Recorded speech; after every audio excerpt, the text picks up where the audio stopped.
बैठ जाओ भैया। भारत माता की। मंच पर उपस्थित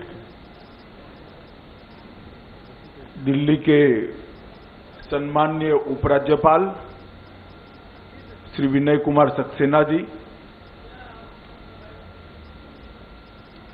दिल्ली के सांसद और मेरे मित्र भाई रमेश विधुड़ी जी, दिल्ली के विपक्ष के नेता रामवीर विधुड़ी जी,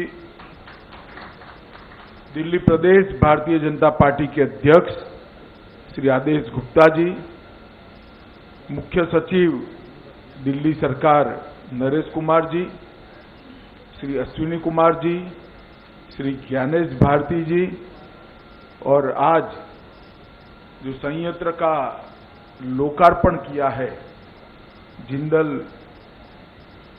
ग्रुप के अध्यक्ष श्री पीआर जिंदल जी, और आज इस कार्यक्रम में आए हुए प्यारे भाइयों और बहनों, मित्रों, आज इस क्षेत्र के लिए और पूरे राजधानी के लिए एक बहुत बड़ा अवसर है कि मोदी जी ने राजधानी को जो स्वच्छता के माध्यम से कूड़ा मुक्त करने का संकल्प लिया है, इसकी ओर हम आज और कुछ कदम बढ़कर आगे निकल चुके हैं। आज लगभग हर रोज इस संयंत्र के शुरू होने के बाद 7,000 मेट्रिक टन कूड़े के निस्तारण की क्षमता दिल्ली में हो गई, और यहां पर आज जो प्लांट शुरू हो रहा है, इससे रोज 2,000 मेट्रिक टन कचरा सेपरेट किया जाएगा, जलाया जाएगा और हरित तरीके से इसका उपयोग किया जाएगा। और इसके साथ साथ बिजली का निर्माण भी होगा, जो लगभग 25 मेगावाट तक ग्रीन एनर्जी दिल्ली को देने का काम करेगा। ये बहुत मल्टी डायमेंशनल, मल्टीपर्पज यहां पर आज एक शुरुआत होने जा रही है। सक्सेना जी बता रहे थे कि आने वाले दिनों में और शुरुआत होगी। ऑलरेडी अगस्त 2024 तक नरेला में 3,000 metric ton waste to energy plant का निर्माण का आयोजन हो चुका है, और वो 3,000 होने के साथ ही दिल्ली का जो दैनंदिन कचरा आता है, उसके सब कचरे का निस्तारण की भविष्य की योजना। आज कुछ लोगों ने निवेदन किया है कि चुनाव के कारण ये प्लांट का उद्घाटन हो रहा है। अब जिनको समझ नहीं है भाई, इसको क्या समझाए। ये प्लांट का उद्घाटन है, भूमि पूजन नहीं है। और उद्घाटन तब होता है जब 1.5-2 साल पहले इसकी बनाने की शुरुआत होती है। मित्रों, इसके साथ साथ बायो सीएनजी प्लांट ओखला में 300 मेट्रिक टन का, 3 biogas plant 200 metric ton per day वाले गोयला, नंगली और गोगाडेरी कॉलोनी में, वो भी मार्च 23 तक पूर्ण हो जाएंगे। और 8 मटेरियल रिकवरी फैसिलिटी जो 175 मेट्रिक टन पर डे की कैपेसिटी की है, वो भी शुरू होने वाली है। एक प्रकार से पूरे दिल्ली को कूड़ा रहित बनाने का जो काम मोदी जी ने दिल्ली नगर निगम को दिया था, मैं दिल्ली की जनता को भरोसा दिलाना चाहता हूं कि फिर से जब भारतीय जनता पार्टी चुनकर नगर निगम में आएगी, उसके पहले ही इसका पूरा प्लानिंग होनी चाहिए। मित्रों, शहरों में व्यवस्था आए, सुशासन आए, शहरों की सभी समस्या का निराकरण हो, इस दृष्टि से 2014 से मोदी जी ने अर्बन पॉलिसी जो बनाई है, इसके कारण आज पूरे भारत के शहर बदल रहे हैं। 3 हिस्सों में मोदी जी ने शहरी विकास नीति को बांटा है। एक तो शहरों को अप टू डेट बनाना, इसके लिए smart city mission, e governance, integrated command and control system और सीसीटीवी कैमरों का जाल। दूसरा, शहरों में भौतिक बुनियादी ढांचे का कायाकल्प कर उसको आधुनिक बनाना।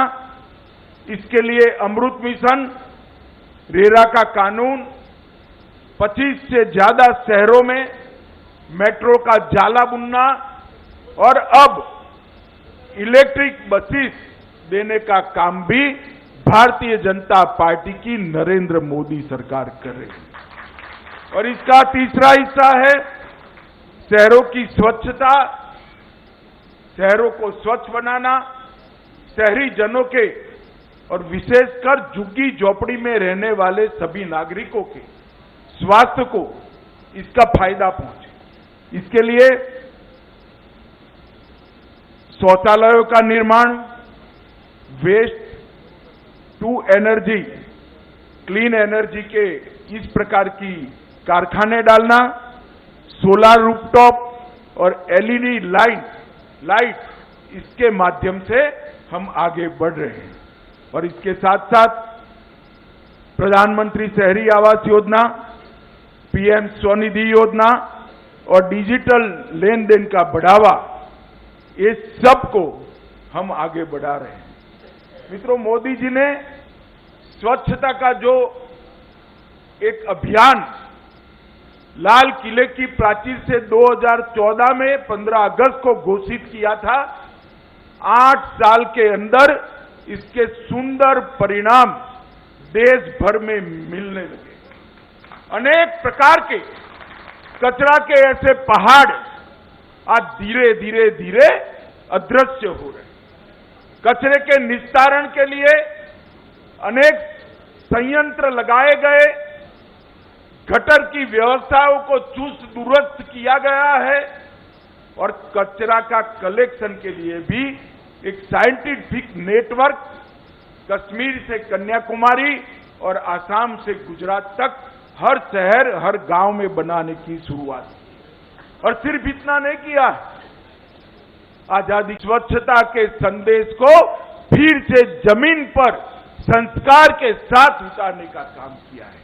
और ये सारे इंफ्रास्ट्रक्चर के साथ साथ स्वच्छता अभियान का आज एक नतीजा है कि आप किसी भी रोड पर जाते हो, चॉकलेट खाकर रेपर अगर डस्टबिन के अंदर नहीं डाला तो साथ में चलता हुआ कोई बच्चा टोक लेगा, अंकल क्या कर रहे हो, कचरे को डस्टबिन में डाल। और सबसे बड़ा काम ये सारे कारखाने बनाना, गटर लाइनें बनाना, ये सारी चीजें तो महत्वपूर्ण है ही, परंतु देश के आने वाली पीढ़ी में स्वच्छता के संस्कार को मोदी जी ने डालने का काम किया है और हम सब में उसको पुनर्जीवित करना। जब तक स्वच्छता जन आंदोलन नहीं बनती, तब तक स्वच्छता का परिणाम नहीं मिल सकता है। मित्रों, मेरे पूर्व तीनों वक्ताओं ने दिल्ली के विकास के लिए मोदी जी ने जो जो चीजें कही हैं, वो सारी आपके सामने रखी है। मित्रों, और एमसीडी के एकीकरण के बाद मुझे पक्का भरोसा है कि एमसीडी भी ये मोदी जी ने जो इंफ्रास्ट्रक्चर बनाया है, इसके साथ एक ऐसा इकोसिस्टम खड़ा करने में सफल होगी जिससे दुनिया में सबसे श्रेष्ठ राजधानी हमारा दिल्ली बन जाए। इस प्रकार का एक इकोसिस्टम हम बनाए। मित्रों, केजरीवाल जी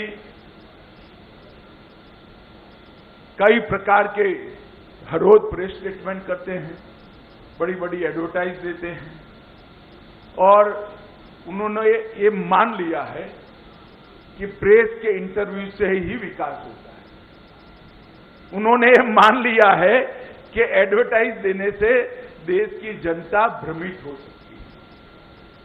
मित्रों, ये भ्रम 5 साल चल सकता है, 7 साल चल सकता है, मगर धीरे धीरे जनता जानती है। मैं आज दिल्ली की जनता को इतना ही कहने आया हूं, ये आप पार्टी जो है वो दिल्ली को आत्मनिर्भर बनाना चाहती है।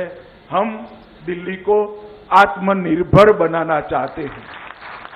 दिल्ली की जनता ने तय करना है कि आप निर्भर दिल्ली चाहिए या आत्मनिर्भर दिल्ली चाहिए। और केजरीवाल जी, आज मैं एक बात यहां से पूछ कर जाता हूं आपको, दिल्ली नगर निगम 3 बने थे, क्यों एकीकृत करने पड़े, क्यों एक बनाना पड़ा? क्योंकि इनके बकाया 40,000 करोड़ से बड़ी राशि आपने दोयम दर्जे का व्यवहार कर नगर निगमों को नहीं दी, जिससे नगर निगम काम करने की स्थिति में नहीं रहे। मित्रों, मैं इतना ही पूछना चाहता हूं, नगर निगम को जो उनका बकाया देना है वो देना चाहिए या नहीं देना चाहिए? आप जोर से बताइए भाई। ये दायित्व तो दिल्ली सरकार का है या नहीं है? इस प्रकार की छोटी राजनीति कर दिल्ली की जनता के साथ द्रोह करने का काम आप पार्टी की सरकार ने किया है। मगर मित्रों, मैं आपको विश्वास दिलाना चाहता हूं कि आप जरा भी चिंता न करिए। भले दिल्ली में आप पार्टी की सरकार हो, ऊपर नरेंद्र मोदी की सरकार है। दिल्ली का कोई काम रुकने वाला नहीं। कई सारे फ्लाईओवर लगाना, कई सारे रोड बनाना, कई सारी टनलों को बनाना, दिल्ली के लिए कई प्रकार के वेस्ट टू एनर्जी जैसी फैक्ट्रियों का गिफ्ट देना और कई सारे वंडर जिसको कह सकते हैं। मैं उद्घाटन करने गया था, 150 टन स्क्रैप से एक बहुत बड़ा पार्क बनाया और कचरे को कंचन में कैसे तब्दील कर सकते हैं वो एमसीडी ने यहां पर कर बताया है। और मित्रों, 11 करोड़ रुपए की कमाई आज तक वो पार्क ने कर दी है। 11 करोड़। एलईडी की सोलर पावर के लिए भी ढेर सारी सब्सिडी भारतीय जनता पार्टी की मोदी सरकार ने दी है। और मित्रों, अंत में मैं इतना ही कहना चाहता हूं, हम विज्ञापन की राजनीति को विकास की राजनीति से आपको चुनना है, वो आपको नहीं। विज्ञापन की राजनीति को दिल्ली की जनता पसंद करती है या विकास की? प्रचार की राजनीति को पसंद करती है या परिवर्तन की? और भ्रष्टाचार की राजनीति को पसंद करती है या पारदर्शिता की राजनीति को? ये दिल्ली की जनता ने तय करना है। अभी तो उनको लगता है कि दिल्ली की जनता एमसीडी में जो काम हुआ है इनको हम फंड नहीं देंगे तो दिल्ली की जनता एमसीडी के खिलाफ हो जाएगी। मगर केजरीवाल जी, हम दिल्ली की जनता के घर घर में जाकर ये दिल्ली के एमसीडी को, तीनों म्युनिसिपल कॉरपोरेशन को आपने जो अन्याय किया है, इस बात को हम लेकर जाएंगे और दिल्ली की जनता को ये बताएंगे कि एमसीडी के अंदर भी दिल्ली की ही जनता रहती है। केजरीवाल जी ने जो व्यवहार किया है इसको लोकतांत्रिक तरीके से जवाब देने का समय आ गया है। मित्रों, आज मैं श्री सक्सेना जी, एमसीडी के कर्ता धर्ता जितने भी यहाँ पर अधिकारी हैं उनको, श्री विधूड़ी जी हमारे सांसद महोदय को, श्री रामवीर विधूड़ी जी को और हमारे प्रदेश अध्यक्ष जी को बहुत बहुत बधाई देता हूं, क्योंकि आज एक बहुत बड़ा कदम दिल्ली को स्वच्छ करने के लिए उठाया गया है। और मुझे पूरा विश्वास है कि 2025 आने के पहले दिल्ली का जितना दैनंदिन कचरा आता है, सारे कचरे की प्रोसेस की व्यवस्था एमसीडी के माध्यम से हम खड़ी कर पाएंगे और फ्यूचर में, भविष्य में इस प्रकार के कचरे के ढेर कचरे के पहाड़ कभी नजर नहीं आएंगे। हमारी दिल्ली सुंदर होगी, इसका मुझे विश्वास है। आप सभी का धन्यवाद कर मेरी बात को समाप्त करता हूं। वंदे मातरम।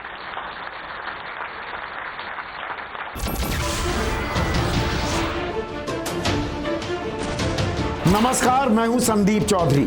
अगर आपको ये वीडियो पसंद आया हो तो इसे लाइक और शेयर जरूर करें, और हाँ, हमें सब्सक्राइब और फॉलो करना ना भूलें ताकि आप देश और दुनिया की कोई खबर मिस ना करें।